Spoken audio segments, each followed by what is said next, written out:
کہ وہ عدد جو پیغمبر کے عدد اصحاب بدر سے، پیغمبر کے اصحاب جو بدر میں تھے، اسی عدد سے مشابہ آخری وقت کے امام کا لشکر ہوگا، اسی عدد کے اعتبار سے 313۔ پہلے اپنے برادران کے لیے واضح کر دوں، جو 313 بدر میں تھے ان کی خصوصیت سمجھا دوں، تاکہ یہ 313 جو آنے والے امام کے ساتھ لشکر ہوگا اس کی وضاحت آپ کو سمجھ میں آ جائے۔ بدر میں جو 313 تھے ان میں سے 77 افراد وہ تھے جو مہاجر تھے، مکے سے نکل کر مدینے میں آ کر رہنے لگے تھے، انہیں مہاجر کہا جاتا۔ جو مکے سے ہجرت کر کے مدینے آئے وہ ہے مہاجر، اور جو مدینے میں پہلے سے رہتے تھے اوس و خزرج وہ ہے کیا؟ انصار۔ اب 313 میں سے 77 مہاجر تھے، باقی کے انصار تھے، اور اسلام کی پہلی جنگ جو ہوئی جنگ بدر ہوئی، اور 2 ہجری میں جمعے کا روز تھا۔ بعض روایات میں 17 ماہ رمضان لکھا گیا، بعد میں 13 یا 14 یا 15 ماہ رمضان المبارک لکھا گیا۔ بحث ہماری دن سے تاریخ سے نہیں ہے، عدد پر ہے۔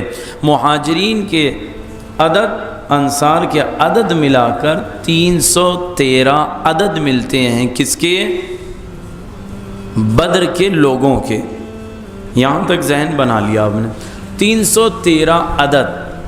اب یہ 313 عدد وہ ہے جو صرف اصحاب بدر والوں کا لیے نہیں ہے، طالوت کا لشکر بھی 313 تھا جب جالوت کے مقابل میں گئے۔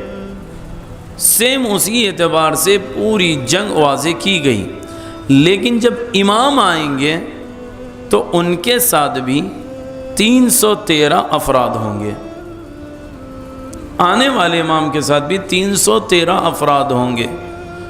کچھ مشابہتیں انسان کو بتاتی ہے مقصد کی طرف کا، کیسے؟ کہ جب پہلی جنگ ہوئی تو نبی 13 برس تک کہہ رہے تھے امن و امان پھیلاؤ، لا الہ الا اللہ کہو اور جنت پالو، لا الہ الا اللہ کہو جنت میں چلے جاؤ، لیکن لوگ نبی کے کلمے کا انکار کرتے رہے، یہاں تک کہ قتل و غارت کے لیے آمدہ ہوئے۔ تو نبی نے جنگ دفاع میں کی ہے، خود وار نہیں کیا، نبی نے حملہ نہیں کیا، بلکہ انہوں نے حملہ کیا تو نبی نے اپنا دفاع کیا، ڈیفنس کیا۔ لہذا جنگ بدر جو تھی امن و امان کا پیغام لے کر آئی، کہ ویسے ہی آنے والا جب آئے گا تو 313 کا لشکر جو لے کر آئے گا تو وہ امن و امان کے لیے ہوگا، قتل و غارت کے لیے نہیں ہوگا۔ پہلی چیز اس بات کو سمجھنا ہوگا کہ آنے والا جو آنے والا ہے، امام معصوم آنے والے ہیں، لوگوں نے ذہن میں یہ بٹھا لیا آتے ہی تلوار چلے گی۔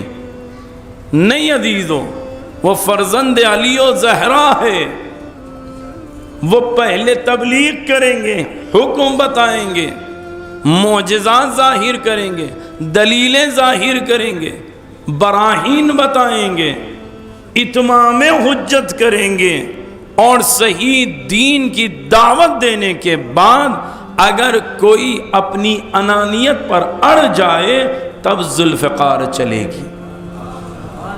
یہ پہلے ذہن بنا لیں کہ جیسے بدر میں 13 برس تک پیغمبر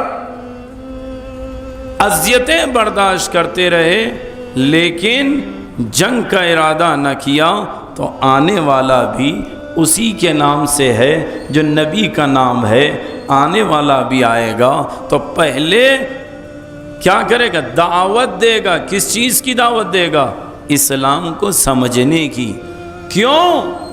اس لیے کہ اسلام کے نام پر اتنے خرافات مچا دیے گئے، جو چیزیں اسلام میں نہیں تھی اس کو رائج کر دیا گیا، تو کلمہ پڑھنے والا خود پریشان ہے کہ دین حقیقی کیا ہے۔ تو آنے والا آئے گا تو پہلے حقیقی دین بتائے گا، تب جا کر ذوالفقار چلائے گا۔